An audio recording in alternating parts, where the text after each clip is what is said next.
Yo, yo.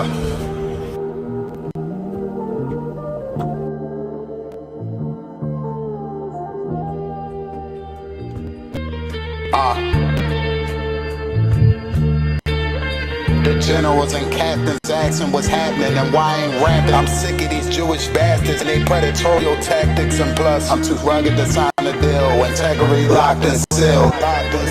Hold on. I'm too rugged to sign a deal. Integrity locked and sealed. I pop the trunk and then I pop you before I pop a pill and be sluggish in front of the general public. Fuck that, I'm a changed nigga. You looking at the epitome of it. Got multiple, I'm honest and they still love it. You can bang this on the way home, on the way to your safe zone. I ain't living how they living, I give them something to hate on. I shedded a tear for my brother's mother, knowing she carried a solid nigga. It was an honor to carry her with him. How you slaughter the flock and you don't want beef? Coward building bunkers trying to duck heat. Man, that shit's so weak. Iron tucked is out of sight but not out of reach. Know your men, count your sheep, they hunt our steps. You a blood-sucking freak. You're a fucking leech. You're a fucking sucker. We see canes on feet and them servers on horses. The road flip, it's not a road trip. We deliver the orders. Focus on what's current. Turn my phone off. A view by the waters. Train my sons for warfare. Different love for my daughters. Empty cans with no substance. I'm free from all that fuck shit. Tear drop denim on my brother's linen. Mexican dinners. I brought the bouquet for my Dominican woman. That's smooth apologies. Damn. Yeah, I'm too rugged to sign a deal. Integrity locked and sealed. Yeah, I'm too rugged to sign a deal. Integrity locked and sealed. Yeah, I'm too rugged to sign a deal. Integrity locked and sealed. Yeah, I'm too rugged to sign a deal. Integrity locked and sealed. Yeah.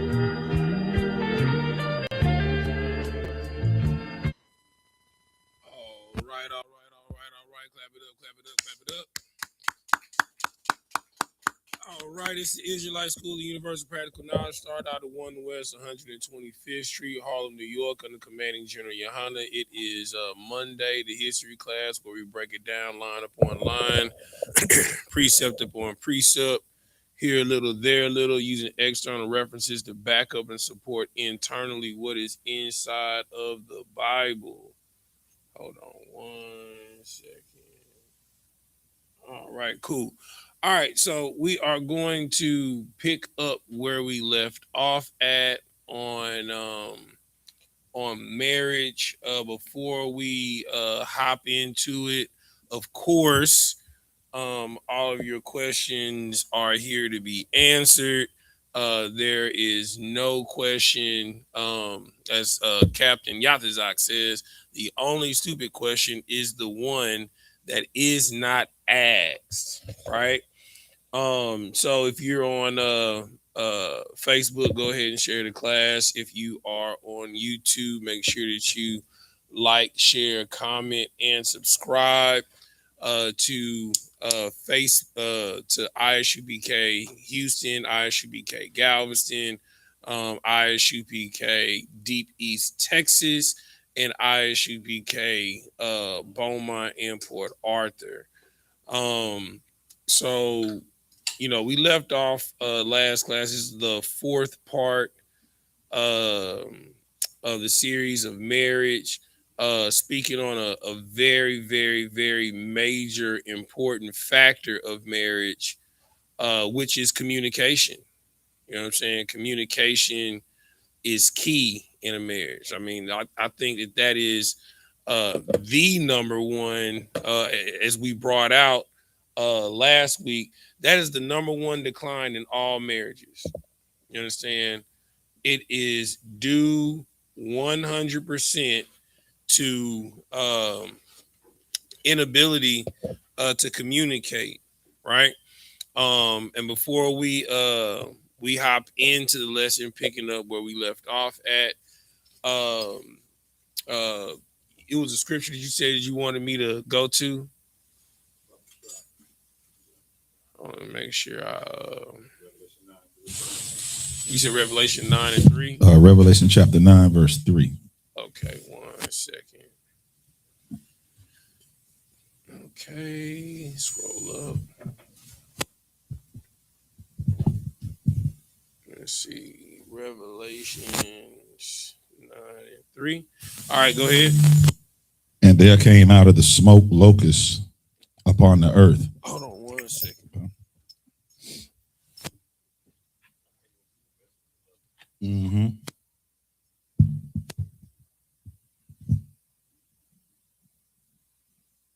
Mic check, mic check, mic check, mic check. Okay.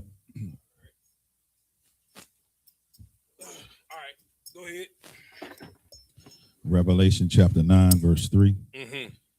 And there came out of the smoke locusts upon the earth, and unto them was given power, as the scorpions of the earth have power. Mm-hmm. So that was a question. My question is the out of the smoke locusts and scorpions, trying to find out what, like, who are those? Who's that referring to? So just so I know. Let's see. Go to my notes. I know the breakdown is like from 1 to 6. I know I just have to be retaught again, baptized. No sweat. Let's start at verse 1. Mm-hmm. Revelation chapter 9, verse 1. And the fifth angel sounded, and I saw a star fall from heaven unto the earth, and to him was given the key of the bottomless pit. All right. So, okay. So at this time, all right, so pretty much what's going on, right? Okay, so most Christians, right, use this scripture to say what? Verse 1. And a fifth angel. I would assume that the angel fell out of the sky, could be Lucifer, and he's going to hell in the bottomless pit under hell. Okay, what you got, Quadash? It's like I was gonna say that they saying that's Satan getting kicked out of heaven. Right, which is absolutely not what it's talking about, right? And it says, I saw a star fall from heaven unto earth, and to him was given the key to the bottomless pit. Let's find out who or what this star is. Okay. Verse 2. Verse 2. And he opened the bottomless pit, and there arose a smoke out of the pit, as the smoke of a great furnace, and the sun and the air were darkened by reason of the smoke of the pit. Right. Okay. So what it's talking about here, hold on. Pulling up my notes, Salakia. Here we go.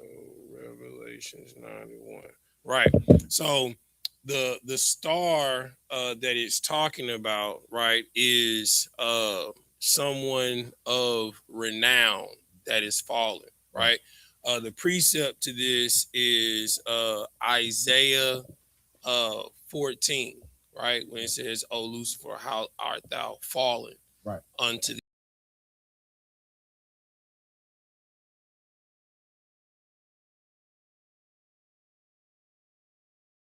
one in high estate," and in actuality is talking about the king of Babylon, right? And the king of Babylon at this time, talking about America, right? So it says, and he opened the bottomless pit, and there arose a smoke out of the pit, and the smoke was a great furnace, and the sun and the air were darkened by reason of the smoke of the pit. And then verse 3. Verse 3. And there came out of the smoke locusts upon the earth, and unto them was given power, as the scorpions of the earth have power. Keep reading. Verse 4. And it was commanded them that they should not hurt the grass on the earth, neither any green thing, neither any tree, but only those men which have not the seal of God in their foreheads. Right. Okay. So now, right? So this is like dealing with the state of the last days. All right. So precept, Quadash, give me Luke chapter 10 and 17. All right, let me pull that up on the screen. Luke chapter 10. Yeah. Let me zoom in so they can follow you online. You gonna read to verse 20. This is coming from the book of Luke, chapter 10, and verse 17. And the 70 returned again with joy, saying, Lord, even the devils are subject unto us through thy name. Keep reading. Verse 18.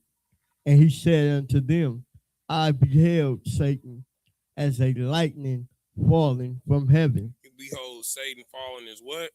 A lightning falling from heaven. All right, so Satan is a what?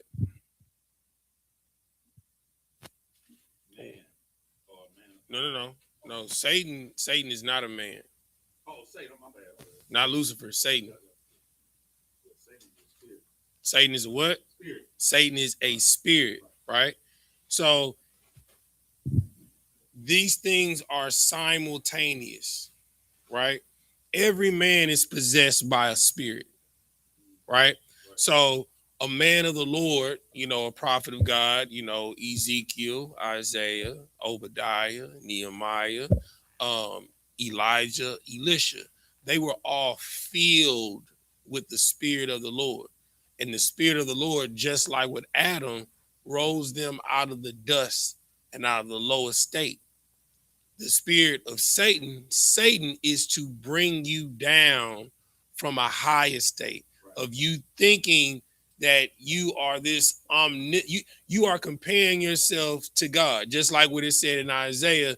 You thought to rise yourself above the stars of the Most High God to be likened unto Him, right? So here it's saying, behold, right? I beheld Satan as lightning falling from heaven. Keep reading, verse 19. Verse 19. Behold, I give unto you power to tread on serpents and scorpions. Power to do what? Tread on serpents and scorpions. And over all the power of the enemy. Right. So serpents, right? It's a metaphor, like for people that are cunning, right? People that wield the pen, right? Scorpions, right? Known for stinging. Serpents are known for their tongue. The forked tooth tongue, right? Scorpion sting. That is the might. That is the military. You know what I'm saying? That is the armies, the police, right? So in the last days, like it says, like some of us are going to be offered up to prison, right? Your family is going to turn on you. Scripture says that a man's foes is of his own household, right? It's going to be big mama, and daddy saying, no, you go to prison like a good boy. This is good for you. You know what's good for you. You know what you did. You was on them street corners yelling at them good common folk. And you got to pay the piper, baby. I love you. You gotta reap what you sow, baby. Now you go to jail like a good boy. and you walk in there with your head up. Right? Right. So the Lord is going to give us the power to tread over serpents, over scorpions, just like Joseph. You understand? Joseph got taken from the high estate to his father's house to being trafficked. He was abducted, kidnapped, and trafficked as a boy, right? Then sold into slavery, right? Worked as a slave, a helping hand, and he rose in the centurion's house in Egypt. You know, he rose to the highest point in that house, and then, you know, just like when any brother, you know what I'm saying, gets any type of notoriety, you know, and start looking good, you know, he come up, you know, people of other nationalities start paying attention. Now, they didn't care about you when you was a street rat, a hood rat, but let you start cleaning up and being around men of renown in the world, right? Then the women of other cultures start flocking to you, right? They want a piece of you. And then when you say no, they said, if I can't have a piece of you, no one can have a piece of you. And he got trumped up on charges and he got thrown into prison. You understand? Left, forgot about. You understand? When the scorpions came and got him to try and sting him and take him down to a lower state, the Lord was with him. That's why we say, who do we fear? The Father we fear. Just like Daniel in the lion's den. Daniel was taken by the scorpions and thrown into the lion's den. He was taken by the guard and thrown into the lion's den to die. You understand? But the Lord was with him, right? Keep reading. And over all the power of the enemy, and nothing shall by any means hurt you. That's right. Verse 20. Verse 20.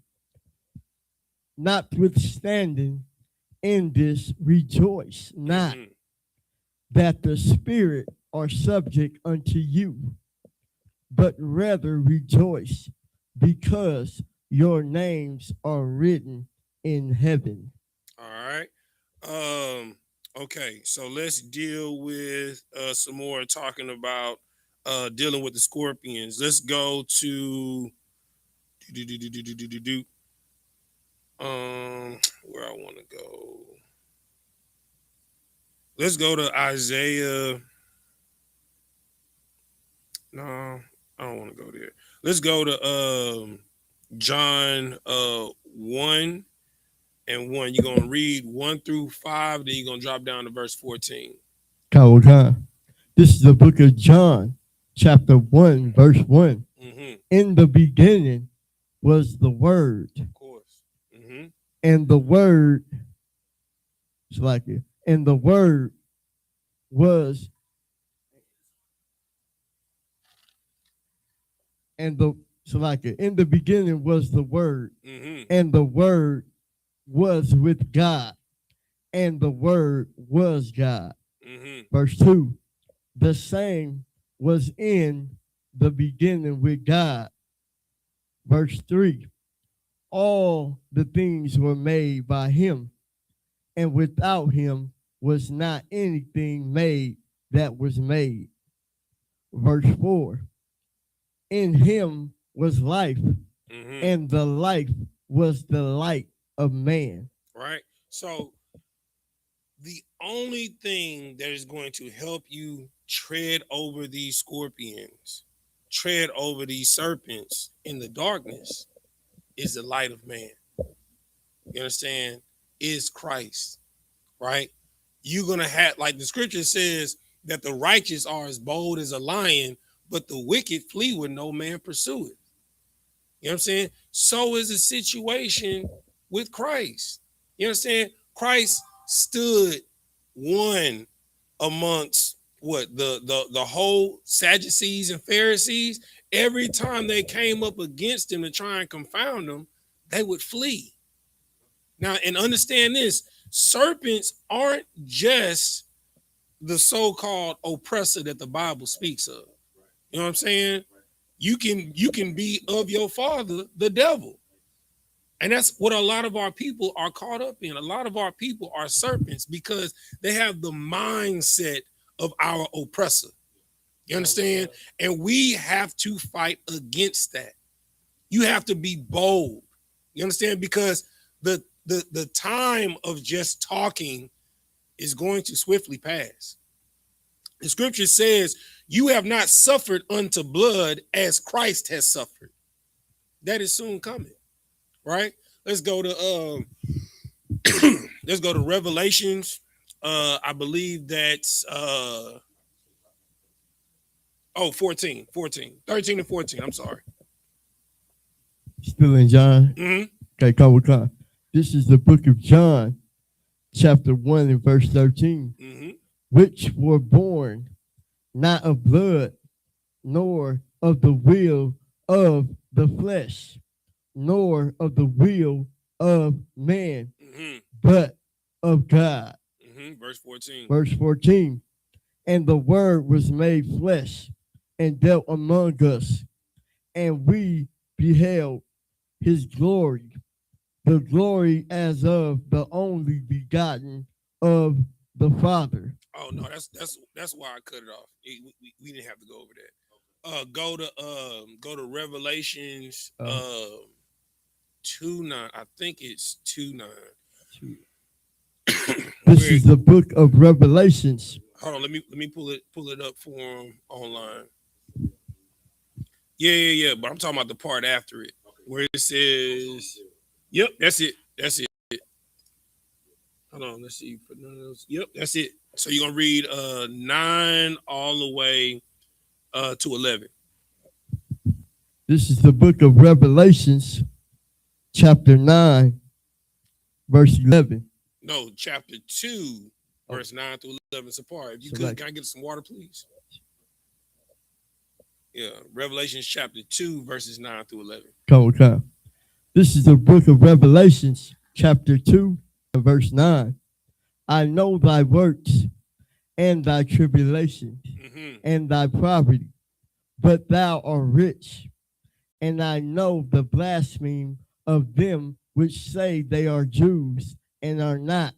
And are what? And are not. And are what? And are not. But are the synagogues of Satan. Right. Verse 10. Fear none of those things which thou shalt suffer. Behold, the devil shall cast some of you into prison. Right. So this is what you got to understand. This is what's coming, right? This is what the serpents and the scorpions are going to do. They're going to cast some of you into prison to be tortured. And the ones that are going to do it is going to be your loved ones, because they're going to think that they're doing the right thing, right? You know, there's nothing like a self-righteous Christian that believes that they have a cause, right? I mean, you see the spirit of the MAGA supporters. You can't tell them nothing about Trump. I'm talking about their whole spirit is the way of old, when the oppressor, which is the white man, was on top and people of color were on the bottom. No matter if it was black, Hispanic, or Native American. This is the mindset that they have ushered into our people. You know, because we have black people that, you know, on the left wing, some on the right wing, but they don't even realize they flying on the same bird. A bird of prey. And that prey is blacks, Hispanics, and Native Americans. And those scorpions and those serpents, they're going to offer you up to prison to be tortured. Right? Keep reading. That ye may be tried, and that ye shall have tribulation 10 days. Be thou faithful unto death,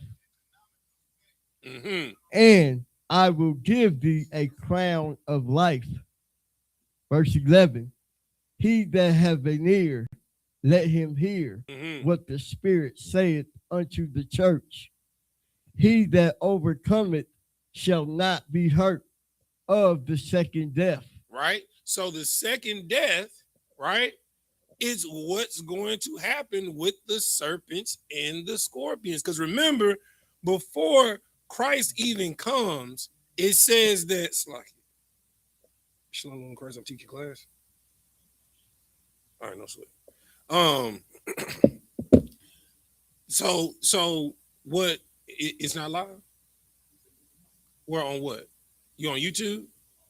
Something's going on with the Facebook. I don't know what's going on with the Facebook, right? So, what's going to end up happening is the serpents and the scorpions are the people that are going to turn you over for death.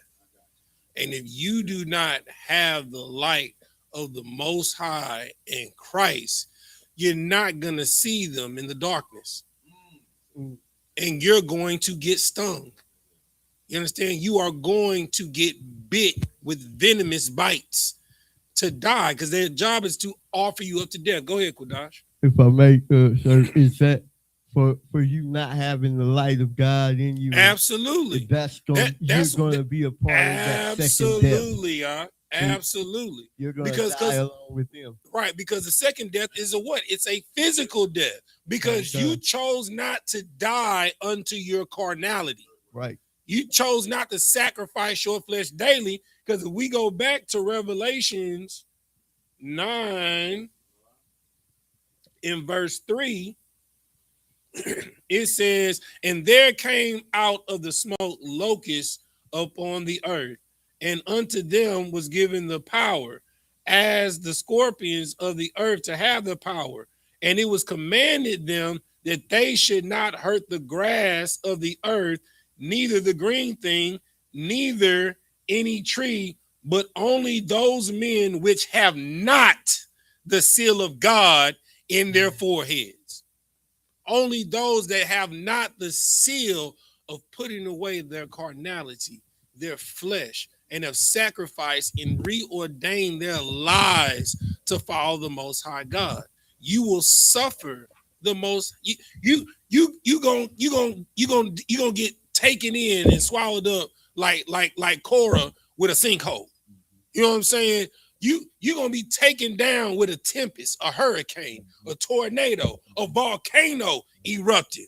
You know what I'm saying? Get hit by a stray bullet, mauled by animals. See, that's another thing that people don't realize, right? You think you're gonna flee in your car. How you gonna flee in your car and a swarm of flies engulfs your car? You know that they're gonna hit and go through every crevice of the car. So you know what's gonna happen? They're gonna come through the air vents. Yeah.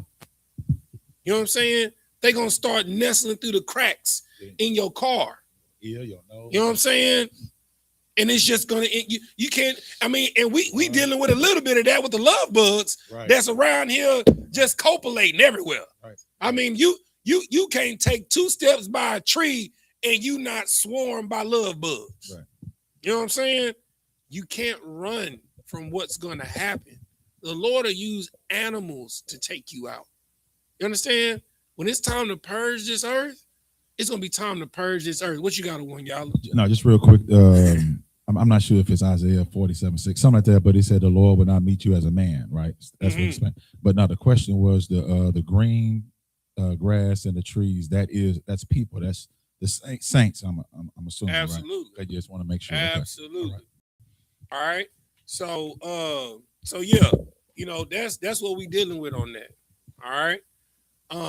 Did Sapar, did you have a question? No sweat. I didn't know if you said that you before class you had a question. Did you have a question?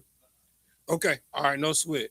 I did get a question that was sent to me for class that was on topic, and I told the sister to make sure you text that to me, so because it's on topic.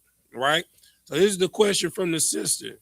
It says, how does a sister fight the negative thoughts about her husband or prospective husband when it comes to the expectation of communication? When he is busy for whatever reason, how does a woman fight those negative thoughts that cause insecurities? That is an excellent question, and it is right on topic, right? Because we're gonna wrap up with communication. Communication is the number one reason why all marriages fail. It is the number one issue. I think when we looked it up last class, that it said 85% of new marriages within the first 5 years fail due to inability and ineffective communication. All right. So let's pull a couple of precepts, and then we're gonna jump straight in to breaking down her question. All right. So I think the last scripture that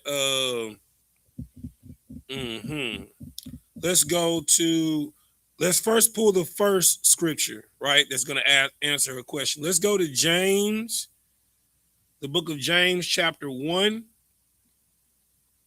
You're going to go to verse 19. Hold on. Let me pull it up for them online so they can read along with you.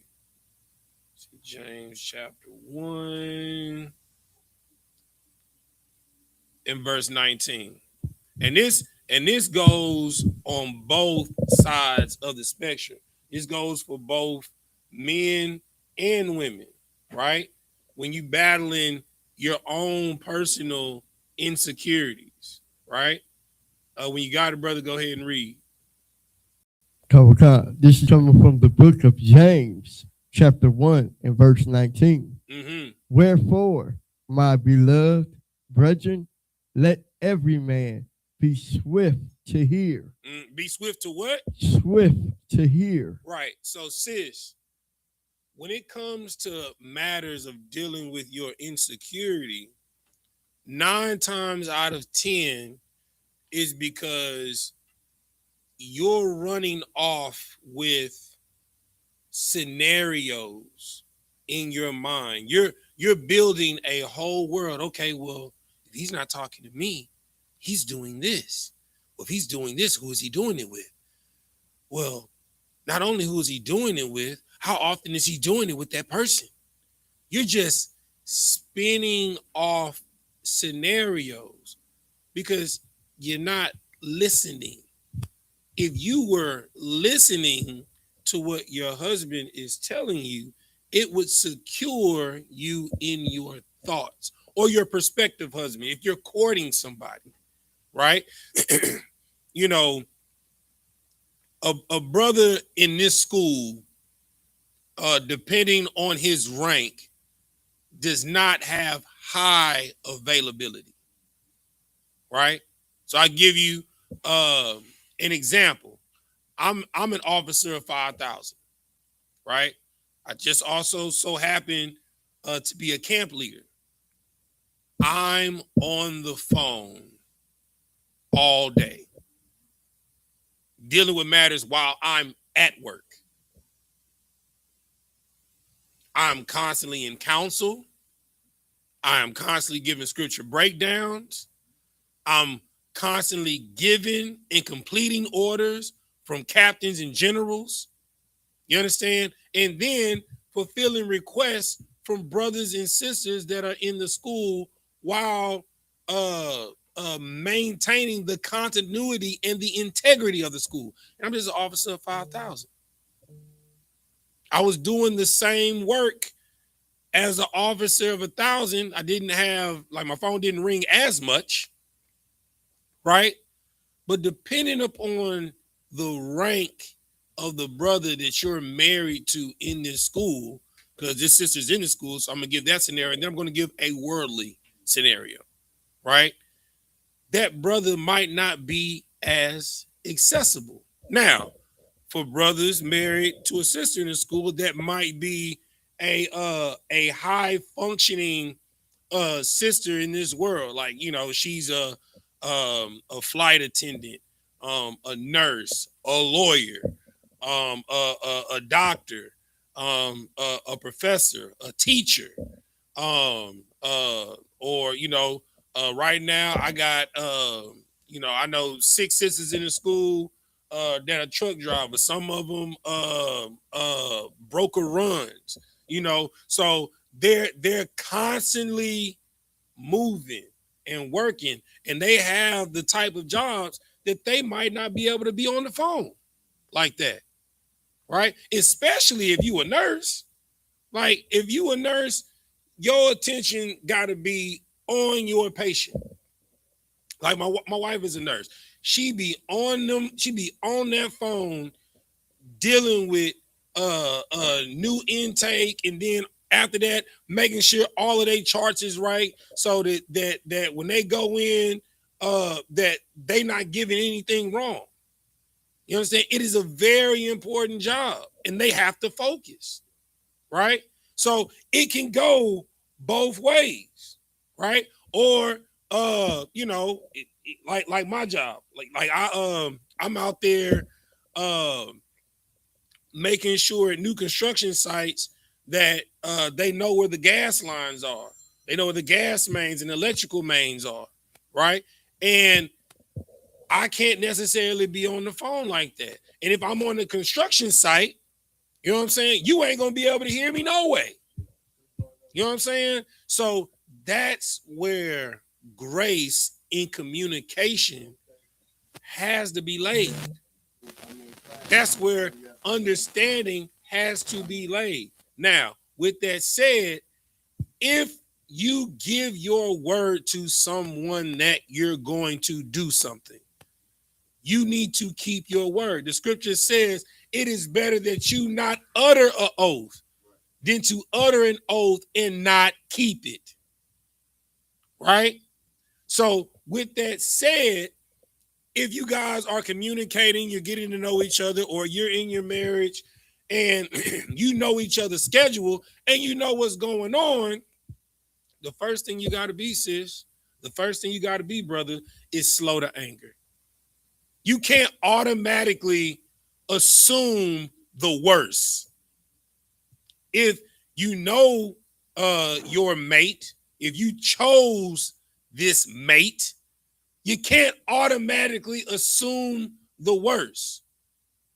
You understand? When your husband's at work and you call him and you hear a female in the background, who the hell is that? I ain't never heard her voice. I ain't never heard her voice before.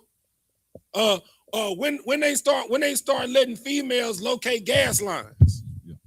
Go ahead. I saw Captain Tazariak and 607.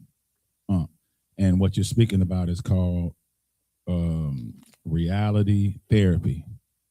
That's what they called it, when you assume exactly what you're doing and you start thinking in all these assumptions and stuff. It's called reality therapy. So you have to conquer that and not say that that's not even happening. You see what I'm saying? Because you're the one creating those scenarios. Listen, I literally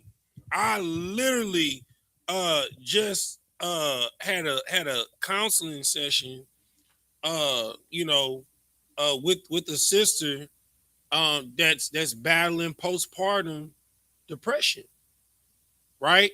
And because I'm starting to deal with a lot of sisters in the zone that are dealing with these things, I had to do research on it, right?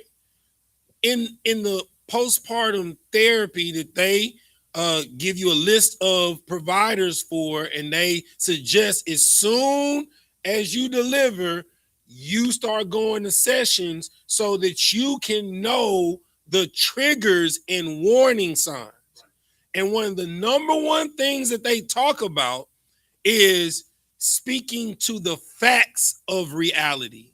and not what you're thinking and feeling. Because though your feelings may be authentic, they may not be grounded in reality. Right?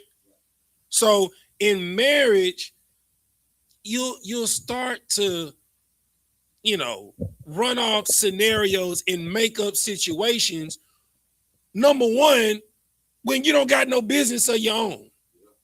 Like if your mate is out here working and then leaving from work, trying to do a second business, second job, to build up wealth for the household and stuff like that, and they not really home like that, you can't automatically assume he out here trying to get another wife. You can't automatically assume that your rib out here cheating. You understand? Just like you go from, or in my case, I go from work to the school, back home, get a call. In some cases, got to come back to the school, right? Pick something up, go drop something off to a brother or a sister, and then come back home. You know what I'm saying? And you get home, your wife be like, "Where you been?" "Oh, I know where you been. You been with that bitch." Or sis, when you get home, your husband be like, "Where you been?" "Oh, I know. You been over there in them niggas' faces." You cannot assume the negative all the time. And if y'all got trust issues like that, share your location. Share your location. Right? So, but the first key, you gotta be slow to anger. That's the first thing it said, right, Quadan? You gotta be slow to anger. What's next? Swift to hear, slow to speak. You gotta be swift to hear and slow to speak. You understand? You can't be so quick. "No, nigga, I know what you was doing. I know what you was doing. You was at that hoe house. I don't like that hoe." You be like, "What hoe you talking about?" You know the hoe. You done created a whole hoe in your mind because you dreamed he was sleeping with hoes. The hoe ain't even in reality. You dreamed he was sleeping with hoes. You know what I'm saying? And because you had a dream, he got to be sleeping with hoes. Sorry about me. You know what I'm saying? You was Coretta Scott King. You had a dream that he was sleeping with hoes. You know what I'm saying? Go ahead, Kodash. That's when that crazy women intuition kick in. And why don't your intuition pop in when I'm hungry? Why your intuition don't pop in when I come in the house and I just want some peace and quiet? Why your intuition don't pop in when I want to give some vitamin D? Where's your intuition in? They say I'm tired. You know what I'm saying? Where's the intuition in? But your intuition told you I gotta be with this hoe around the corner. You know what I'm saying? Like when the only hoe I've been doing is the hoe that makes up household. I've been building this household. That's the only hoeing I've been doing. You know what I'm saying? I've been going from pillar to post, from job to job, like a $2 hoe to keep these lights on. You gotta be slow to anger. Your first mindset can't be anger due to your insecurity. Now, the question that you have to ask yourself is, why do I feel this way? Let me take my shades off for this. This is the serious matter. This is how you deal with it. You have to ask yourself, where is this coming from? What action caused me to feel as if this person does not value me? This person doesn't value my time. What action did this person do to make me feel like I'm an option? Did that person actually do something? Okay, now in some cases, it'll be because you know, one thing about women, they're used to a pattern, a rhythm. My wife explained that to me this past weekend. You know, they get accustomed, like for them, marriage and relationship, it's the routine. They get used to the routine of things. Now, when you break routine, they're like, hold up, wait a minute, Jack. Something ain't right. Something ain't right. You know what I'm saying? Right. Yeah. Nigga, you don't even eat Little Caesars. Right. But you got a Little Caesars box in your car. You don't even like pizza. But all of a sudden, you like it cheesy crust. Who taught you that? Damn. You know what I'm saying? When you break routine, red flag pops up. Right. But if in those situations leading up to that, that person is never giving you a reason to doubt them, right. Why would you doubt them now? That's something. Go ahead. That's something that you value and something you need to check. Absolutely. If that person has never given you a reason to doubt them, why are you doubting them now?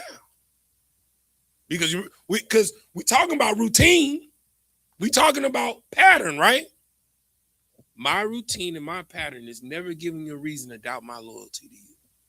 It's never giving you a reason to think that I don't love you, that I don't value you, or in courting that I'm not choosing you. Right? This is real huge in courtship, because in courtship, all y'all can do is talk.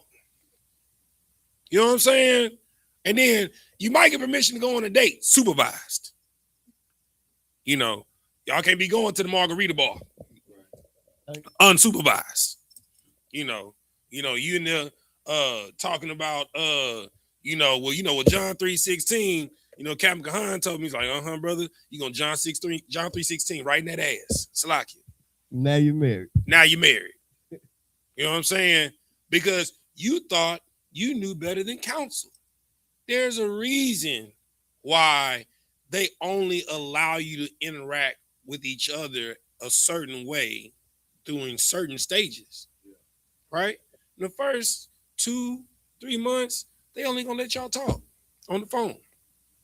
Y'all can see each other at class. Y'all can linger around and talk to each other, find the corner and talk, walk to a car, talk at the car and stuff like that.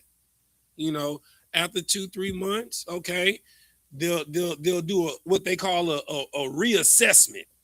You know what I'm saying? Okay, how's the courtship going? Everything going good. You really like the brother. You feeling the brother? Okay, we'll allow y'all to go on dates. You know what I'm saying? No alcohol involved in these dates. So, movies, parks, sporting events. See, it's a lot of stuff that you can do that don't include alcohol. Right. Y'all can go work out. You know what I'm saying? I don't come in there with your leotard with the line up your booty. Right. You know what I'm saying? don't come to the gym date with the tights with the line up the booty to show your yams. None of that.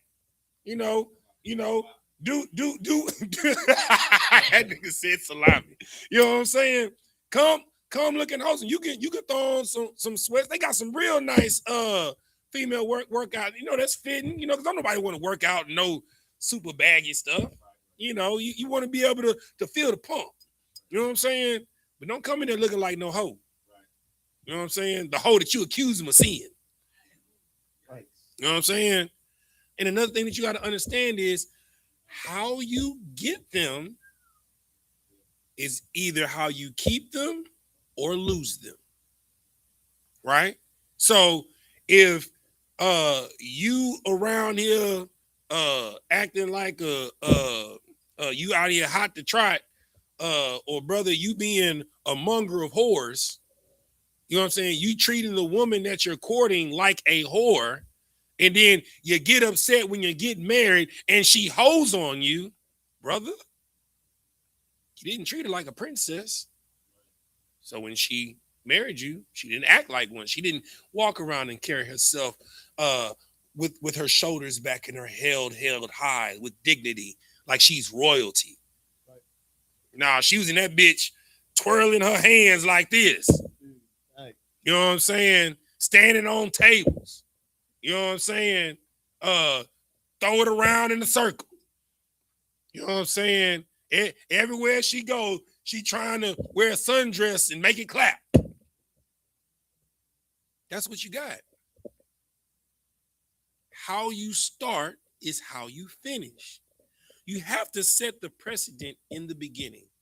And that precedent is communication. Right? Okay. So this is the number one precept, right? You want to learn how to battle your insecurities? Number one, be slow to anger, sis. You understand? Be quick to listen, slow to speak. You understand? Speaking should be the last thing until you understand the situation. You shouldn't just run off half-cocked in your mind. Oh, I know you was with that hoe. You know what I'm saying? You know what I'm saying? Or in the brother's cases, oh, I know you was out there hanging out with your work husband. She worked with all women, but she got a work husband. You know what I'm saying? She worked at an all-female clinic for breast cancer. You know what I'm saying? But she going on lunch dates with a work husband. Ain't a nigga in sight. But it's the nigga that you dreamed that she was sleeping with. The Lord revealed to me that you was sleeping with another nigga. I knew you was a hoe from the beginning. Well, nigga, you married her. Why the Lord didn't come to you in a dream and tell you she's a hoe, don't marry her?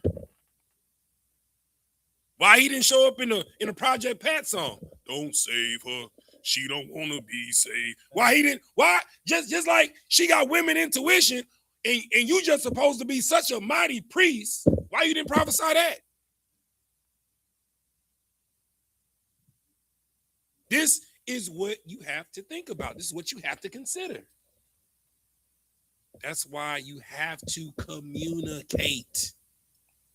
You have to set the requirement from the beginning.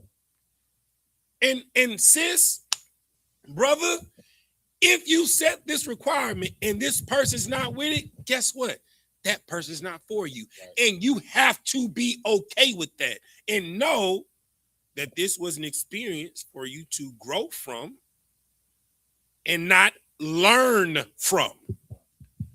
Because you can be so caught up in the infatuation. Well, I done gave all of this time. We done had all these conversations. We didn't talk about how many kids we gonna have, how many trips we gonna take. Sir, I didn't already picked out my bathing suit for when we go on our trip for when we get married. I know how I'm gonna woo my man. You didn't fantasize this whole thing. And you can't fathom that this brother or this sister might not be the one for you. Are you willing to let it go to find the right one? Because newsflash, we all get red flags, right? Right. We all see the stop signs and the railroad flashing lights, right? Right. But what do? We ignore them. What you got to warn y'all?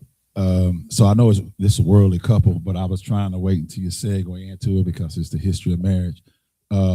Clay Thomas and Megan Stallion. It's the same thing about them getting together and her not finding out that he's, splash guy, you know what I'm saying? And he's into different women or whatever. And she said, she made a couple texts or quotes or Twitter, whatever, that she was around his family and she did it. So she got real comfortable, inside of this relationship. Right. But it was all they started saying. It was no real talk. It was no courting. It was, none of that's the way it's supposed to be. That's why I'm bringing it up. Infatuation. Right. So when that died out, boom. Right. So, and I'm going to say this, right?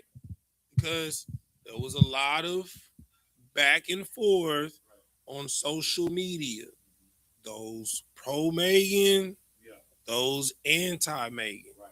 I'm going to say this, right? You can't expect someone that doesn't know anything about the truth and hold them to the standard of the truth. You can't, and you also can't, you can't forget who you were before you found the truth, commenting on someone that doesn't know anything about the truth. Yes, though you may have the knowledge, yeah, a man can have more than one wife, but we all know a sister in the world ain't having it, ain't going for it, ain't trying to hear it. So she is in line with the mindset of this world. Brother, listen, let me tell you something. All the WAP in the world ain't gonna keep a man that wanna roam. It's not. You can drain him every time he coming and going out of the house. If a brother wanna find somewhere else to lay his head and be comforted, you're not gonna stop him. You know what I'm saying? You're not gonna stop him. You know what I'm saying? So you have to understand you're looking, the scripture says, before you tell someone to move the plank and the beam out of their eye, you got to first remove it out of yours. I'm going to take it a step further. You got to remember the one that you had in yours. You can't expect an infant, a baby. She ain't even, Megan Thee Stallion ain't even an infant in Christ. You understand?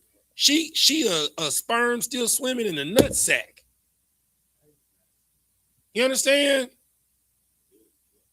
Like I told a sister earlier, there are old fools and young fools. Just because somebody is elderly doesn't mean that they have spiritual wisdom of an elder.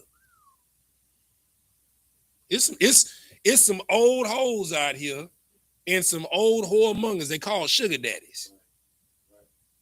You understand? Like, you have to understand what you have been blessed with in knowledge and understanding is grace from the Lord. She doesn't have that understanding.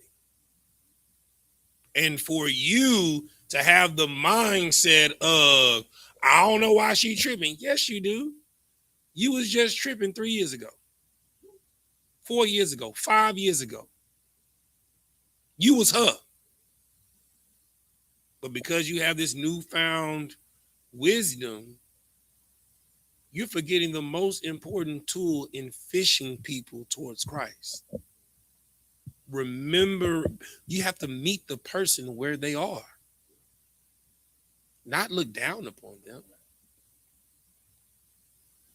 If you have that mindset, you're no better than a Christian pastor.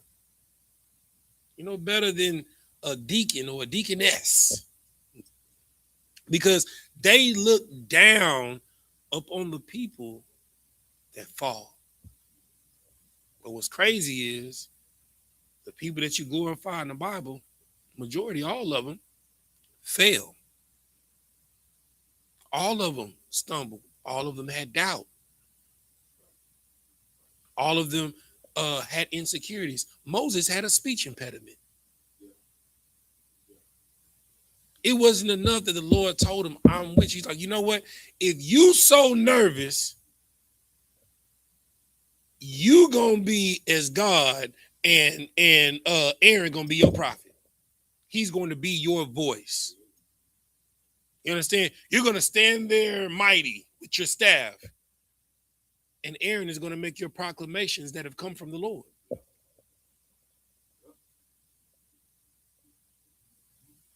Everybody is battling something. You can't ever forget that you in the battle yourself. You remember that porn habit that you had. You remember that cocaine addiction. I don't know about y'all, but Mary was my thing, and then I'll lace it with some candy. We call them candy sweets. You put that promethazine on there so it can burn slow. And you lean back and you be like, ooh, wee, with that jelly. You know what I'm talking about? When you part your fingers, the blunt stick to one finger because it's candy. You know what I'm saying? Don't forget about that. Don't forget that you used to rob people. Don't forget about that cat that you murdered in the alley that don't nobody know about. You know what I'm saying? Don't forget. You know what I'm saying? That you had 30 husbands before you came into the truth. Don't forget that you had 100 wives before you came into the truth. Don't forget. Don't be so quick to catch, because remember, the measure in which that you judge, it shall be measured unto you. Be careful. Be very careful. Now, communication rules the nation. That ain't just pimping. That's in the Bible. You understand? And you have to follow the things that are communicated to you. You can't go off and assume. You can't. You know what I'm saying? You know what the main root word of assume? Ass. You're going to make an ass of yourself. Every time you assume something, you're going to be like, you right. You right. Every time you assume, you automatically have in your mind, at the end of the night, you're going to be like, you right. I'm wrong. You right. You right. You right. And you look like an ass. You're like a donkey. Not a stallion, Slocky. It's a little quick joke. You know what I'm saying? All right. So let's go to the next scripture in communications. Go to Proverbs 16 and 32. Let's go to Proverbs. Let me pull that for him on the screen. That's 15, Tazadak. You don't know your numbers. Proverbs 16 and 30. Let's see if I want you to start a little. Oh man.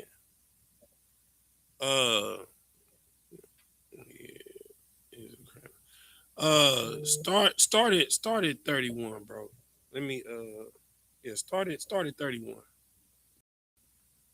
Kawaka. This is coming from the book of Proverbs, chapter 16 and verse 31. Mm-hmm. The hoary head is a crown of glory. Say that again. The hoary head is a crown of glory. What is a hoary head? What is that?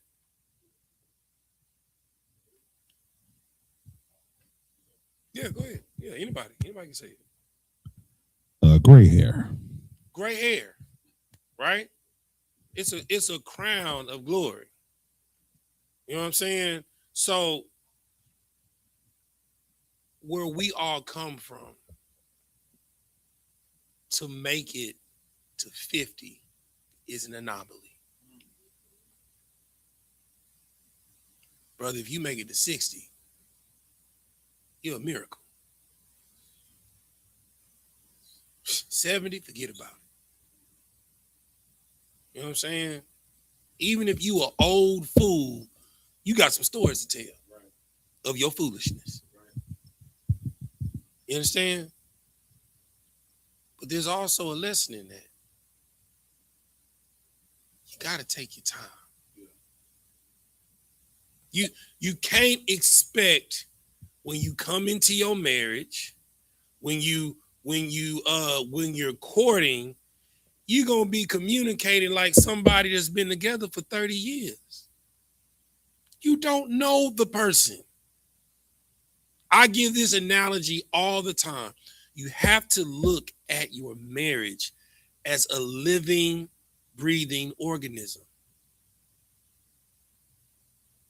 You know what I'm saying? Sapar, how long you been married, Doc? 20 years. So his marriage is an adult, right? You know, me and my wife, we make 4 years this year. We'll be 4 years old, right? You know what I'm saying? Right? How long you been married? 2 years, sir. Your marriage is 2 years old, right? Now, when you consider your marriage as a living, breathing organism, right?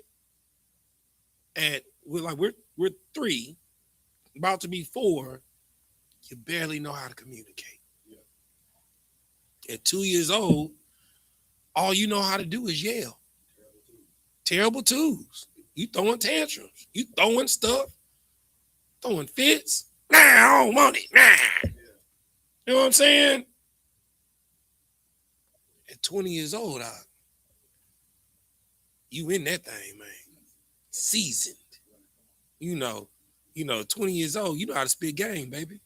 You know how to walk it, you know how to talk it. Yeah, that Tony Sasseries. You know what I'm saying? Nigga, you walk in the room, your wife calling you Salt Bay. You know what I'm saying? Because you are seasoned in this. There's no doubt that your wife is like, my husband knows me. But at 2, at 3, 4, one of y'all, you married?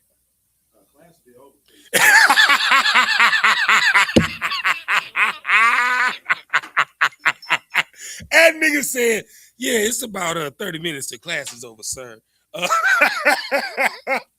But that's how you have to look at your marriage. And you have to give room for grace. And when you get upset at 2 years old, at us 3, 4 years old, would you abandon a 2-year-old child? No. You wouldn't. Would you get mad and scream and abuse the child for crying because it doesn't know how to say I'm hungry? And I'm gonna tell you something, brothers. A lot of these arguments is because your wife is hungry. Let me tell you something. Listen. Why are you gonna laugh? Because I say this all the time. If I come in the house, listen, you know when your woman mad because she sucks the oxygen out of the house. I'm talking about the energy. You open it up, you're like, ooh, what is that? Then you look in the corner, it's a black hole over there, and she's sitting over there menacing. With the stank face. Yeah. You know what I'm saying? And you come into work, you're setting your bag down, you're putting your thermos down, you're looking at her. Hey, baby. Hey. You're taking your shoes off. Tiptoe. How was your day? It was straight. Second sign. All right. Then my wife would tell you, I asked 3 questions. Y'all can steal this. I got this from therapy. Okay? I'm telling you, therapy is good. Okay? Get counsel. All right? I got this technique from therapy. I asked 3 questions. Baby, you okay? I'm good. Baby, we okay? Yeah, we straight. Last question. Are you hungry? You know what she gonna say? Even if she mad, I can eat. Every time. Look, women, if I'm lying, say it in the chat. If I'm lying, light up the chat. If you're mad and your husband asks you if you hungry, and be like, hey, baby, I'm about to go to this taco truck, or I'm about to hit up Whataburger, you know what I'm saying? Or wherever the hell he gonna go, and he say, you want something to eat? Tell me you're not gonna tell him you hungry. And then when we go get the food, and you bring it back, get out the way. Because you ask two pivotal questions, which forces her to communicate. Right. Sisters do the same thing. It don't just work for men, it's work for women too. Right. Are you okay? 9 times out of 10, men don't like to talk about their problems. They don't. They're like, I'm good. You ask, are we okay? Yeah, baby, we good. I'm gonna go fix some food, baby. Women ain't even gonna ask you if you're hungry. They know you're black behind hungry. Men can eat all day. Snacks, you know what I'm saying? Full meals, desserts, and then she bring you a nice stiff drink with it. And get out the way. Give room for them to process. And don't press the issue. Because a lot of times, I'm going to tell you, brothers, it don't even got nothing to do with you. This, what's the best way I can say this? This person, I'm going to say that, this person at work then pissed him off. You know what I'm saying? Family member then pissed him off. You understand? Homegirl then pissed him off. I know as a man, you want to try and solve the issue. But if she does not present a problem, you can't make one up. You can't say, I know you really mad at me. I know. So look, no, we gonna talk about this. Nah, brother, what you about to do, you about to cause an argument that you wasn't prepared for. She wasn't, it don't even got nothing to do with you, but since you insist, she gonna direct all of that energy on you. And she gonna start bringing up stuff that don't even got nothing to do with how she feeling. She gonna start bringing up your dirty drawers. Oh, you a man, huh? You the man of the house, and I'm your woman. I'm supposed to follow you, but why you can't follow the rules and wipe your ass? What type of mighty priest? What type of mighty priest leave chocolate stains in his drawers? But you want me to be Shalom Yahweh Shemar Thabashim Yahweh Shai. It's what you setting yourself up for, brothers. Same thing with you sisters. If a man tell you he good, back up off of it. Leave it alone. Don't keep pushing him to talk. When he's ready to talk, he gonna talk. You understand? When men first come home, they don't even want to talk. They just want to walk in the door, put their stuff down, kiss you. I'm a eater before a shower. Some brothers are showers and then eaters. I like to eat, then I'm gonna take a shower. You know what I'm saying? That's just, it's just me. You know what I'm saying? But brothers decompress differently. Don't be the type of woman that makes a man sit in the driveway for 2 hours after he gets off work because he can't get peace in the house. Because you don't know how to shut up.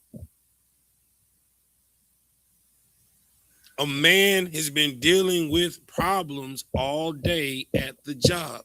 He don't want to get met with a million problems and things that got to get fixed as soon as he hit the door. He don't.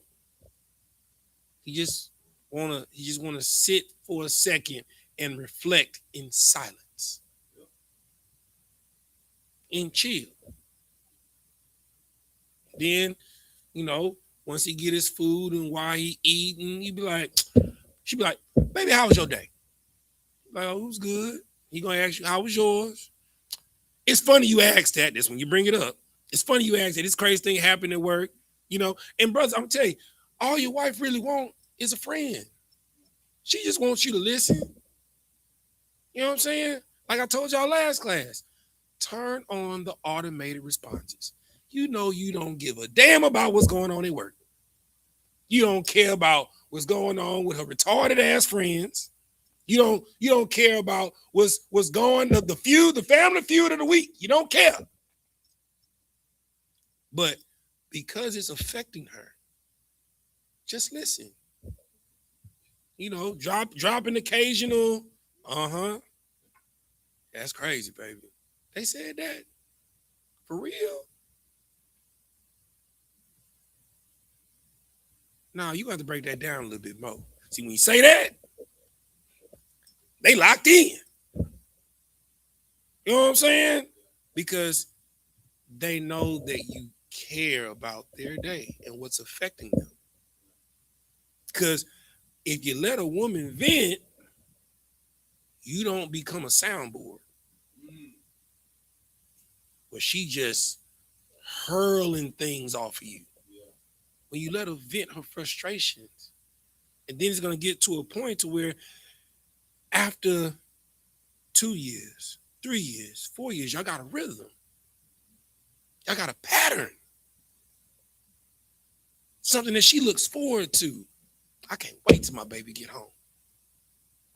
Ooh, wait till I tell him about this. He going to be like, that's crazy. Even though that's your autopilot response. And then after a while, you're going to be like, no, damn, that really is crazy. Tell me more. Now it's going to be like a soap opera. What the hell, Charlene doing at the job? She still up there tripping? You know what I'm saying? What's going, what happened today, baby? Yeah, you know what I'm saying? You invested now. You know what I'm saying? You be like, goddamn right. By the time she got fired, lying to everybody at the job. Like, you know what I'm saying? Like, you know everything that's going on. And then that's when your mate becomes a friend. Because I'm gonna tell you, lust comes and goes. Desire comes and goes. Because, you know, your workload might be heavy. You might not be in the mood. Her workload might be heavy. Might not be in the mood. Y'all used to be cats and dogs. Now, you know, y'all might do it once, twice a week. So y'all might be so busy, you might miss a week. And you be like, damn, the Red Queen already here? Good night. You couldn't even get it. Hey. And she be like, nigga, I've been waiting on you. Right. Communication. Right. My wife, hey, look, if I get so busy, she'd be like, Salakia, sir, can I schedule an appointment? You know, I know you're such a mighty priest, my Lord, but you mind if you could pencil me in? Please. You know what I'm saying? Bible Kashah. If I could, sir. Right. It does say right here, do benevolence, sir. And I'm benevolenting right now. And if you wait 2 more days, ain't gonna be no benevolence for another week. You can't get so absorbed in yourself that you don't communicate.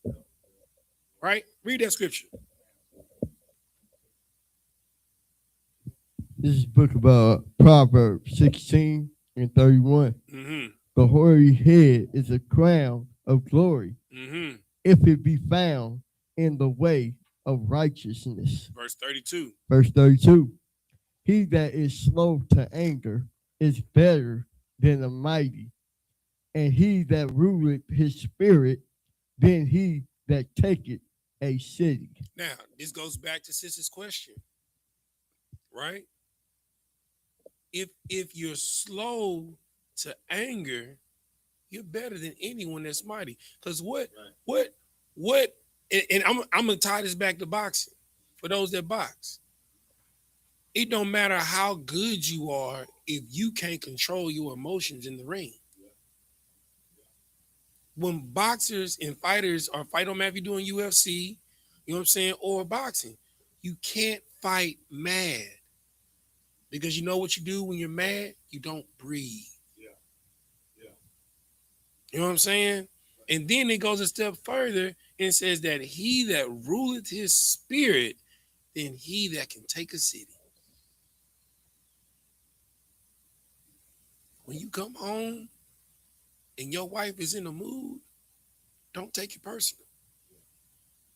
Sis, when you come home and your husband is in the mood, don't take it personal.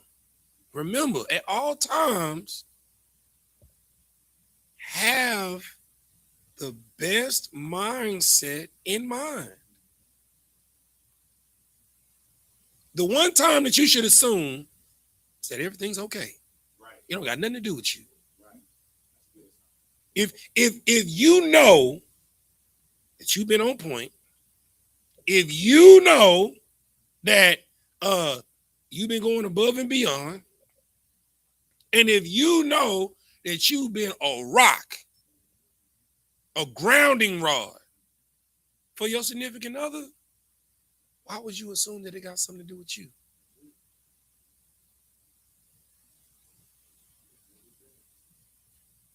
And then when you ask those three questions, what this does is it forces the person to learn how to effectively communicate. Because if they come back to you, right, and say, well, you know what, I wasn't good. Or, you know what, we not good. Well, hold on. Before we get to the issue, what is it about me that you feel that you can't come to me and communicate what's wrong with you? What is it about me that you don't trust? Do you think that I'm going to judge you? Do you think that I'm going to verbally assault you? Do you think I'm going to berate you, that I'm going to hurt you? Let's deal with that first. We're going to get to the problem. I understand that you're mad and you want to talk about it, but let's deal with this first, because this is a larger issue. Because I'm your husband, or I'm your wife. If anybody you should be able to let the veil down with, it's me. I am not your enemy. The Lord put me here for you. We are one flesh. Which means that we got to be on the same accord. You got to be on the same accord. Oh, y'all been going crazy in the chat. Dang, I ain't been looking at the chat. My bad, y'all. You know what I'm saying? But you gotta remember this. And it forces that person from that point on to communicate. Like, even if you're not ready to talk, and they ask you, hey, babe, are you okay? You know what? No, I'm not. But if you can give me some time, I'm not ready to talk right now. But I appreciate you being here. That means a lot. Just you communicating that, it takes it up off of them, especially a woman to a man. Because the one thing a man don't want to see is his baby hurt. He want to fix it. But as a man, you have to know there are some things that you can't fix. You sometimes the only thing that can fix it is time. Even if it does involve you. Let's say, because remember, they in a rhythm, they in a pattern, right? Regardless if you think that you're the most spontaneous nigga in the world, you have a pattern. Everybody does. That's the CIA and FBI, they bank on it. That's how they build cases off people, because you have a rhythm, you have a pattern. You have to be a very conscientious person to do things intentionally not the same. You damn near crazy. You're paranoid. But I'm saying all this to say everyone has a pattern. So if you have a pattern of being a messed up individual, just because you're being perfect for a week, it doesn't change your pattern. Like I tell people when they come into the truth, I came into truth at 29, 30 years old. I lived 29 years of a riotous life. So I got a 29-year-old demon and a newborn prophet. That war, that 29-year-old, he gonna be beating down that newborn. But now I'm 10. I'll punch you in your nuts, nigga. I know how to talk. My daddy said no. My daddy said I don't got to do it. So what? If you hit me, you're gonna have to fight my daddy. You know, I've been training on the mitts with my daddy. They may feel like little pepper strikes. If I hit you in the right spot, I'm going for them nuts. I'm gonna bring you to your knees, and then I'm gonna poke you in your eyes and run.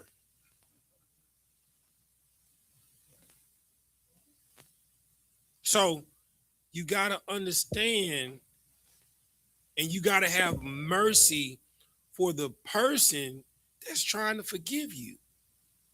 If you got a pattern of 5 years of being a effed up individual, and then you bring your family into the truth, and all of a sudden you Kwam Yashala, she gonna be like, nigga, shut up.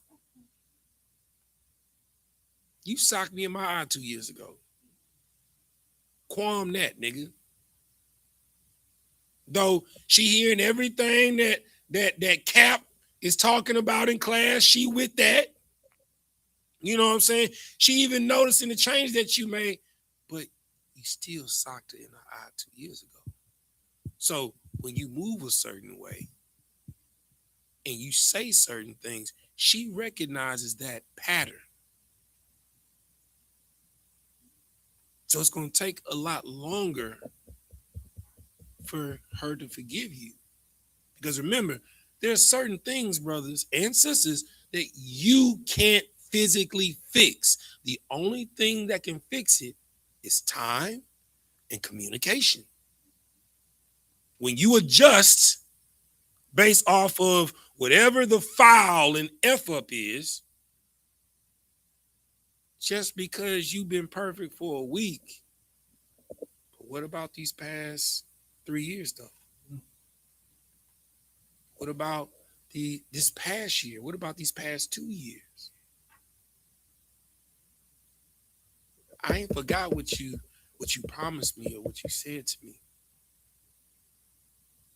Because I'm going to tell you something, both brothers and sisters, if you're a liar, your husband will never respect you and your wife will never respect you. If you tell someone that you're going to do something and you don't do it, they're going to note that in their mind. He's a liar. If he's lying about this, what else is he lying about? He's hiding something. She's hiding something. So now I can't trust you. Now, while I'm in the living room and I hear you on the phone, I'm gonna turn the TV down to hear what the conversation is about. You know what I'm saying? When you leave in the house, you know, I gotta put an Apple tag in your car because I don't trust you. When you sleep, I'm gonna go through your phone because I don't trust you because you're a liar. And I've caught you lying. Right. Because remember, pattern recognition. But this is the thing. If you catch them lying, don't hold it in. Because that's when you build up resentment. Look, you told me that you were going here. I pulled up. Because I wanted to come and kick it with you and the so-called people that you said that you was kicking it with. You weren't where you said that you were going to be. Now, I understand things happen. But before you give me your excuse, where were you? Because you weren't where you said that you were supposed to be. Now, I didn't pull up because I don't trust you. I pulled up because I wanted to surprise you. You know, I was gonna buy you and your friends. I was gonna pay for y'all drinks, y'all shots, y'all food. You know, just so y'all can have fun. And I was gonna have a couple drinks with y'all, and I was gonna leave, so y'all can continue having fun. And I was gonna leave my card with your waiter, and your bill was gonna already be taken care of. But where were you? Oh, I was here, I was there, this happened, that happened. Okay, I get that. Why didn't you communicate that? Because anything could happen. You could have gotten into an accident. Somebody could have done something to you. And I don't know where you are. Now, I love you. And I would like to trust you. That trust is built upon communication, sound communication. And once you build up that consistency of sound communication, I don't give a damn what you do. Now, sisters, I'm gonna tell you about another type of communication you need to do. If a nigga hop in your inbox, show your husband. If a nigga hit on you, show your husband. Because if a nigga disrespects you, you're gonna show your husband, right? You quick to show your husband if a nigga disrespects you. But a nigga hop in your inbox, you keep that tucked away. And I'm gonna tell you, if your husband finds it and you didn't communicate it, he's not going to trust you. And you've broken the sanctity of our love, our trust. Because you didn't trust how I would react when you communicated that to me. You didn't give me the opportunity to be the best version of myself. That's what you're doing. You're robbing your significant other of being the best version of themselves.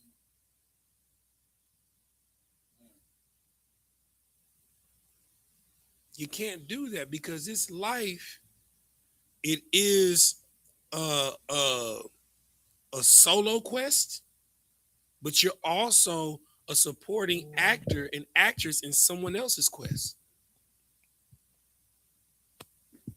This life isn't just about you, but it is very much about you. It's how you react. It's how you deal with things. It is how you handle things. It is better to be proactive than reactive. And when you set these things in motion, after 2, 3, 4, you get past that 5-year marker, you're on autopilot. You know their rhythm, you can trust them, you can let your hair down, you can be yourself. You know, by 4 or 5 years, y'all farting around each other. Because you trust each other, which with the deepest, darkest parts of you. But you gotta be okay with light being shined on that darkness. And you gotta expose it. A lot of y'all, we come together and we're fractures of ourselves. And we're looking for the piece that's broken in us in the other person. It's not how it works. You have to be the best version of yourself to be there for someone else. You can't be broken and be looking for someone else to fix you. Because what's going to happen is that person is going to feel like I just been pouring for 3 years. I'm empty. I don't got nothing left to give. Now, when you finally full, you want to pour it back and you be like, why won't you love me anymore? Why won't you hold me anymore? You don't give me calls and sweet text anymore. It's because that brother's empty. That sister is empty. Because all you do is take. A marriage is about compromise. All right. Give me let's go to Ephesians 5 and 4.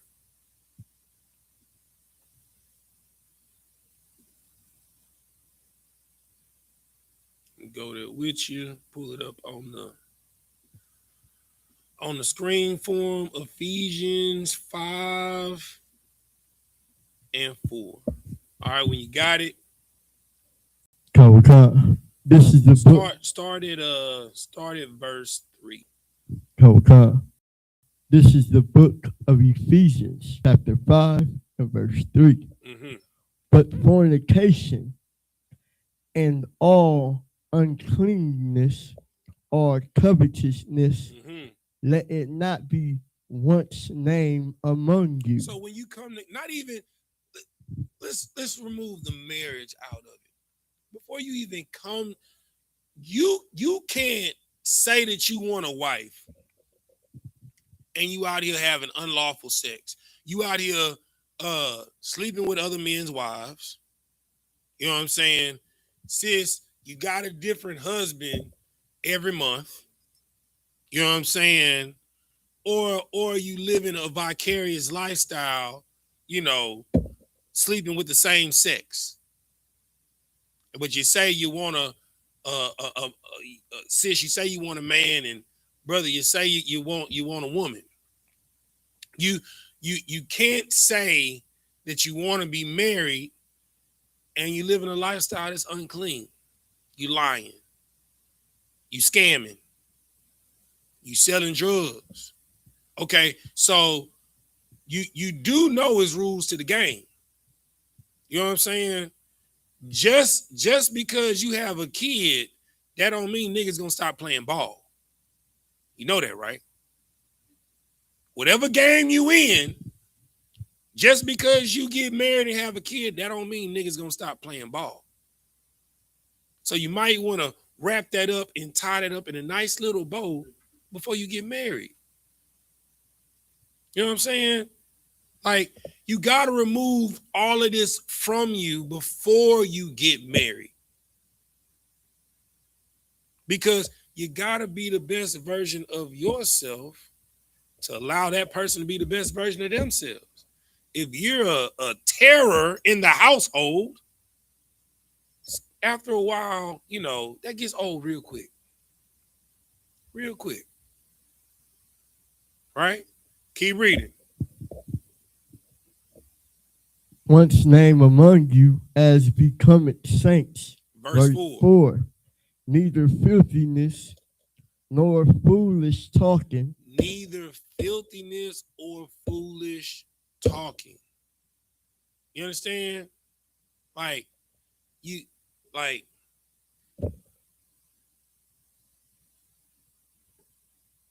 Both women and men want someone that can pour into them. Right? But you both have to be at a place of full cups. So when you pouring into each other, y'all just overflowing. Y'all just in a state of flow. Y'all just overflowing everywhere. Y'all overflowing so much. When y'all walk in the room, people sick of y'all. Because they ain't never seen people love on each other like this. They sick of seeing you posting about your man. They sick of seeing you post you and your woman on a trip. Every time they look up, y'all somewhere. Y'all smiling. All teeth. No mean mugs. You know what I'm saying? Like that'll make people angry because they don't understand why they're not happy. It's because they don't know how to communicate. Because they're communicating in filthy and foolish talking. Stuff that don't matter. Superficial things. Vulgar things. If the only thing you talk about with your mate is when you're going to knock the bottom out of it, after a while, she's going to get tired of that. Because being a husband is more than getting boxed. Brother, you are her mechanic. You are her counselor. You her best friend. You her nurturer. You her chef. You understand? You everything. She depends upon you. Like you are her sun, moon, and stars. And on the weekends, you the Milky Way. You know what I'm saying? It don't matter. You should not be annoyed that your wife keep asking you about stuff. That's your job. If you don't know, figure it out, nigga. Slack you. If you don't know, call your partners. That's what they for. Call your daddy. You know what I'm saying? If it's some serious stuff, call General Muhammad. Call General Q. Call Captain Kahan. Call Captain Yadizak. Call me.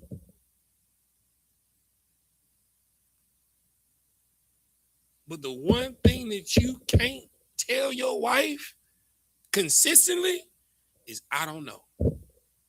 I don't know what to do, baby. Well, nigga, what the hell are you here for? Your job is to figure it out. Now, sis, if my job is to figure it out, your job is to listen.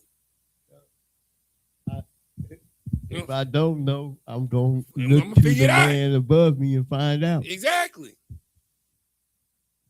Every woman wants to say that her man is him. But you got to step up to the plate. You can't make excuses. And then when you're frustrated because you don't know, you resort to filthy and foolish talking. Okay. You got to remove that from you. Keep reading. No gesturing. No adjusting. No cracking jokes, because everything ain't a laughing matter. Sometimes it's time to get serious. Sometimes your wife will come to you. It may seem trivial to you, but she dead serious.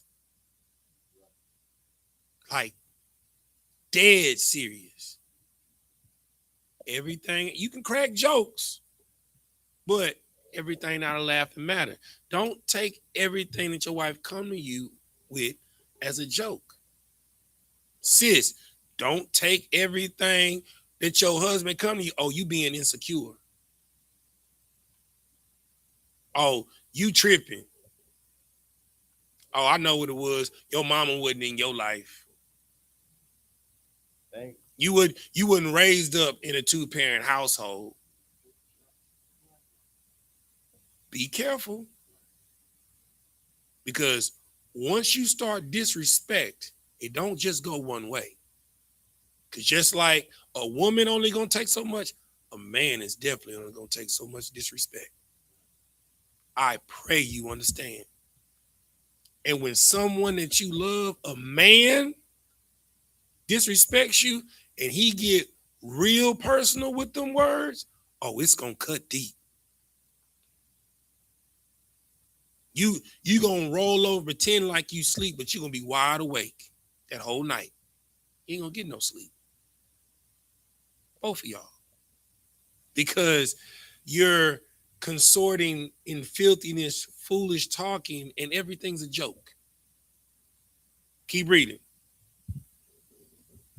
Which are not conventional, but which are not convenient. Which are not convenient, but rather giving of thanks. Give thanks. I don't know. We just say, baby, you know what? I was just thinking earlier how lucky of a man that I am. Baby, I appreciate you. Sisters, baby, you know, I thank the Lord of the day that I met you. My life changed for the better. You've made me a better woman. Because through your love, it let me let my guard down. I was able to be a woman. Brother, sister, let me tell you something. A woman tell a man that, he gonna be like, go on in the back. Right there. Yeah, right now. Right now. Go on in the back. You know what I'm saying? But when you're building each other up and you constantly giving thanks, it's hard to talk at somebody. It's hard to be mad at somebody. And you're giving thanks for the small things that they do. And when your woman come to you about the small things, pick up your plate, brother.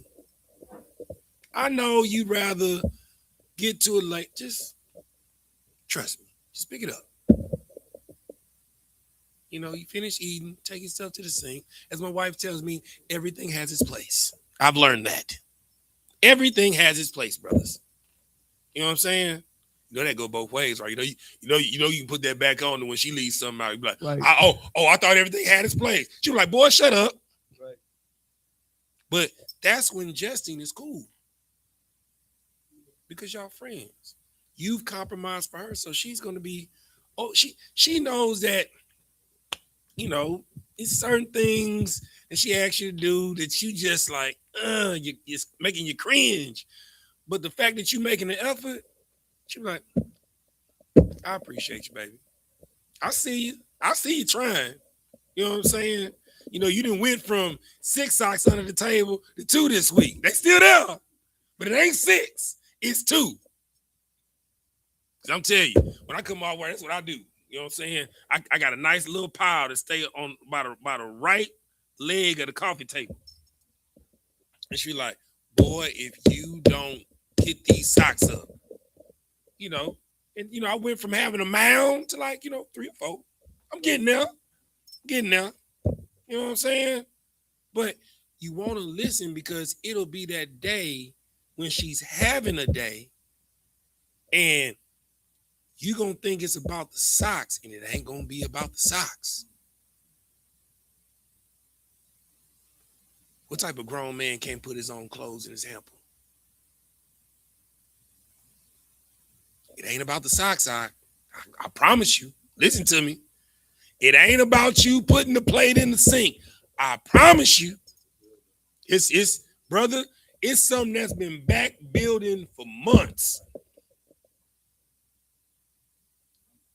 But sis, that's not fair.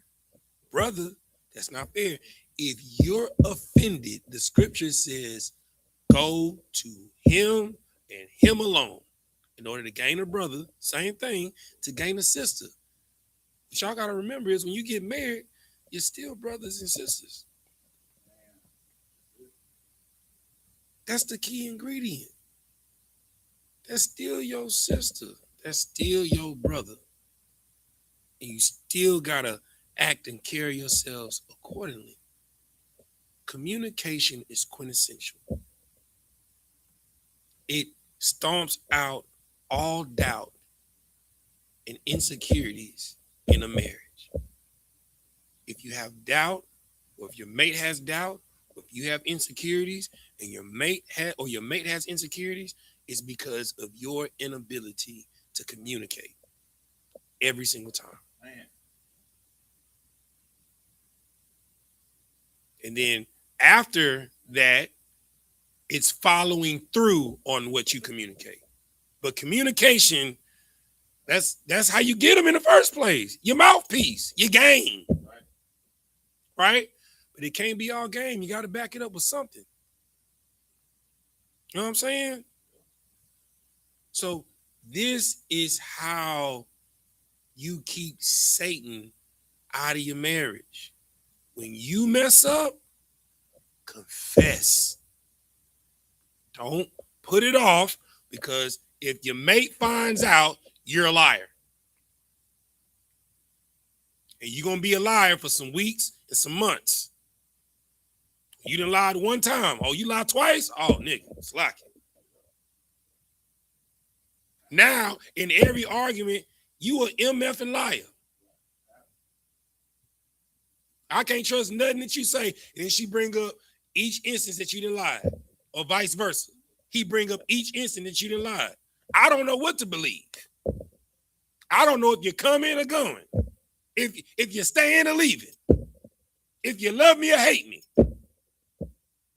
If you need me or you want me. That's a whole nother lesson. That's why courting is so important. You want to be with somebody that wants you, not needs you. You don't want to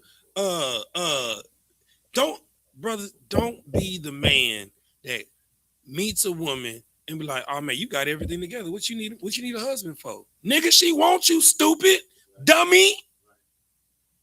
You should want a woman that don't need you. You know what that means? She can build with you. That's what a Proverbs 31 woman is. She wakes up before her house, goes to look and acquire and see about land, filling textiles, making your garments.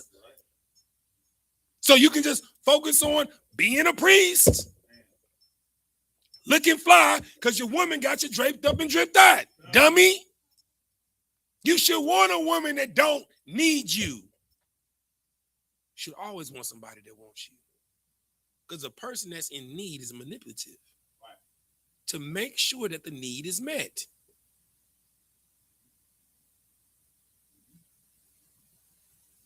But that's a whole nother lesson. Matter of fact, that's we're gonna do next week. I didn't done communicate. I got more precepts on communication, but I done 2 classes on communication in marriage. Next week, I'm gonna talk about needs versus wants. In a marriage. Needs versus wants in a marriage. And pursuing someone that needs you versus pursuing someone that wants you. All right.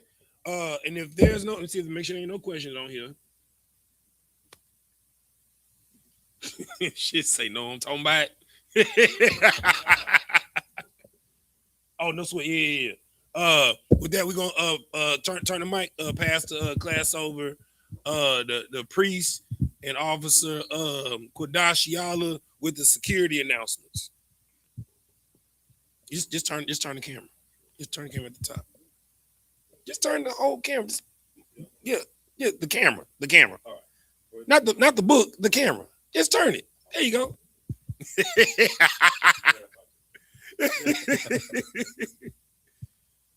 Go ahead. This is the I.S.U.P.K security announcements.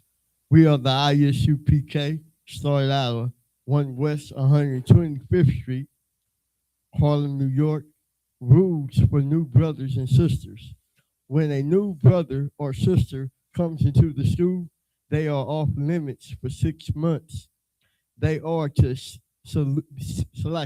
be saluted only. They are here to shed themselves of the world. If they need transportation, the teacher will arrange it.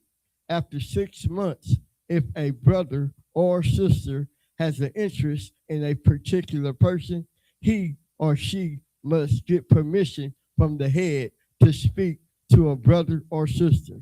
There is another 6 months which the brother and sister will court each other. After this 6 month period, the brother and sister will get permission from the head to marry. Ties, which is a commandment, Numbers 18 and 21, Malachi 3, 8 through 10, means tie, tent, in Hebrew, Mahashara. 10% of every penny of any increase the Lord gives you. Give to the Treasury Department or teacher. Priest fund, free will offering for priests, not mandatory. Whatsoever amount you would like. Upcoming High Holy Day convocation. I believe the next closing of the Feast of First Fruits. Closing of the Feast of First Fruit. Remind the Akim and Atwakim to check the bulletin board in the hallway. If anyone wants to be a trooper in the school, start wearing all black. With that being said, we're gonna give a courtesy salute to the teacher. Oh, we're gonna do the prayers first. Oh, to left you. No sweat. Turn the camera. We're gonna do the Lord's Prayer first. Imagine, which means to stand. Sar, which means to turn. We're gonna do the Lord's Prayer first in Hebrew, then in English. Repeat after me. Abanawa. Shabbat Shemayim. Shabbat Shemayim. Wadash. Hayah. Shamka. Shanka. Yahweh. Malakaka. Baba'ah. Ratazayaka. Hayah. Aisha. Ba'aratazah. Kawa. Hayah. Hayah. Bashamayim. That's right. The thunder now. The thunder now. Like him. Call. Cow. Your woman. Your woman. What's a lock now? What's a lot Cover now? what now? How what now? Kasalak now. Kasalak Cover now. what you know? How what Wala now? Well, Tab your eye now. right. Banasaya one. By say one. A ball. A bull. How was shy now? How shy now? My young. My young. Right. Right. Kaya. Kaya. Leka. Leka. Hamalakwa. Lakwa. Waha Allah. Well, Wahata para. what's up for us? Awalamium. Like your lumber. Aman. Amen. In the English, our Father. Our Father. Which art in heaven. Which are in heaven. Hallowed be thy name. Hallowed be thy name. Yahweh. Yahweh. Thy kingdom come. Thy kingdom Thy come. will be done. Thy will be done. In earth. In earth. As it is in heaven. As it is in heaven. Give us this day This our day. daily bread. Our daily bread. And forgive us And give our debts. our debts. As we forgive our debt Our told. debt told. And lead us not Lead us not into temptation. temptation, But deliver us but deliver us from evil. from evil. For thine is the kingdom. For thine is the And kingdom. the power. And the power. And the glory. And the glory. Forever. Forever. So be it. So be it. Sar, turn the face to front. We'll give a courtesy salute to the brothers, then to the sisters. Men of Israel. Watch Shabbat. Watch it. Rock. Yadmatah. Sar, turn the face to sister. Men of Israel. Watch Shabbat. Watch it. Rock. How Shabbat Dabashim Yashah. Yadmatah. Dismiss.